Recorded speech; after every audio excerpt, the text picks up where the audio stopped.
মোটরসাইকেলের কাগজপত্র, driving licence, helmet সকল কিছু থাকা সত্ত্বেও আপনারা কি কি কারণে, কিসের জন্য পুলিশের কাছে ধরা খেতে পারেন এবং আপনাদের জরিমানা গুনতে হতে পারে, সেই ব্যাপারে একটা বাস্তব অভিজ্ঞতা শেয়ার করতে চাচ্ছি আজকে। কিছুদিন আগে একটা ইমার্জেন্সি কাজে রাতের বেলা বাইরে গিয়েছিলাম।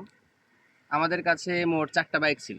4টা বাইকের 3টা বাইকেরই সব কাগজপত্র ছিল। 4টারই ছিল, 3টা বাইকের কাছে ছিল, কিন্তু একটা বাইকের কাছে কোনো কাগজপত্র ছিল না। হেলমেট ছিল, যে ড্রাইভ করছিল তার মাথায় হেলমেট ছিল, তার ড্রাইভিং লাইসেন্স ছিল, কিন্তু সমস্যাটা হলো কাছে ছিল না।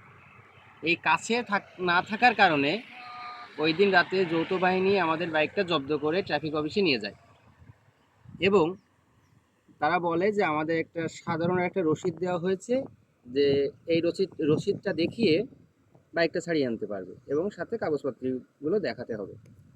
আমরা যথারীতি পরের দিন গেলাম। যাওয়ার পরে সকল কাগজপত্র, ড্রাইভিং লাইসেন্স সব কিছু দেখানোর পরে আমাদের জরিমানা করা হলো 2550 টাকা।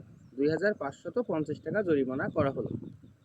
তো তখন আমরা জানতে পারলাম যে সকল কাগজপত্র যদি আপনার থেকেও থাকে, যদি আপনার কাছে না থাকে, সেক্ষেত্রে আপনাকে এই সর্বনিম্ন পরিমাণ জরিমানাটা দিতে হতে পারে, গুনতে হতে পারে।